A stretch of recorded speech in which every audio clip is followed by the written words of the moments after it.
بسم اللہ الرحمن الرحیم۔ السلام علیکم ورحمۃ اللہ وبرکاتہ۔ واقعہ فرعون کی بیٹی اور اس کی باندی مشاطہ کا۔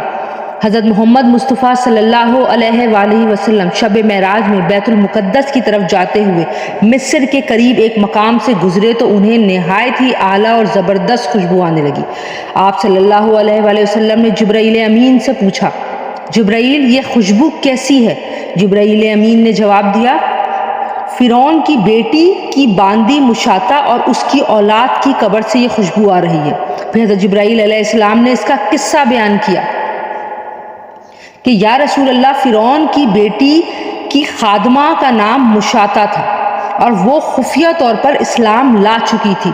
ایک دن فرعون کی لڑکی کو کنگھی کرتے ہوئے اس کے ہاتھ سے اتفاقاً کنگھی گر پڑی۔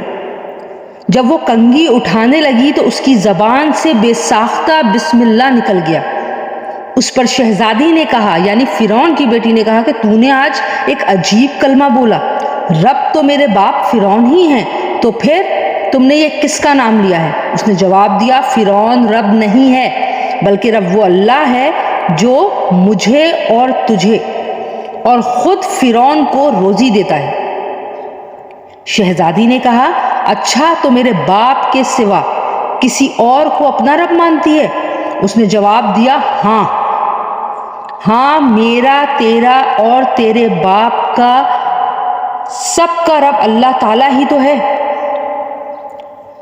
شہزادی نے اپنے باپ سے کہلوایا، وہ سخت غضبناک ہوا اور اسی وقت اسے برسر دربار بلوا بھیجا اور اس سے کہا، کیا تو میرے سوا کسی اور کو اپنا رب مانتی ہے؟ مشاطہ نے کہا کہ میرا اور تیرا رب اللہ تعالیٰ ہی ہے جو بلند اور بزرگی والا ہے۔ فرعون نے اسی وقت حکم دیا کہ تانبے کی جو گائے بنی ہوئی ہے اس کو خوب تپایا جائے اور جب بالکل وہ آگ جیسی ہو جائے تو اس کے بچوں کو ایک ایک کر کے اس میں ڈال دیا جائے، آخر میں خود اسے بھی اسی میں ڈال دیا جائے۔ چنانچہ وہ گرم کی گئی، جب آگ جیسی ہو گئی تو حکم دیا کہ اس کے بچے کو ایک ایک کر کے اس میں ڈالنا شروع کر دو۔ اس نے کہا، بادشاہ ایک درخواست میری منظور کر لے، وہ یہ کہ میری اور میرے ان بچوں کی ہڈیاں ایک ہی جگہ ڈال دینا۔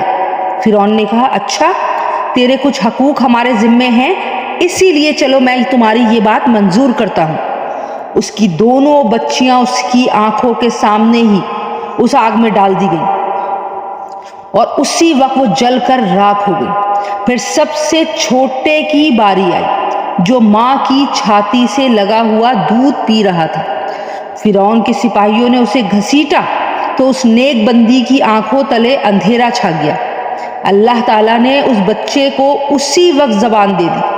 اس نے بآواز بلند کہا، اماں جان افسوس نہ کر، اماں جان ذرا بھی پس و پش نہ کر، حق پر جان دینا ہی سب سے بڑی نیکی ہے۔ چنانچہ انہیں صبر آ گیا، اس بچے کو بھی آگ میں ڈال دیا گیا اور آخر میں ان کی ماں کو بھی اسی آگ میں جلا کر شہید کر دیا گیا۔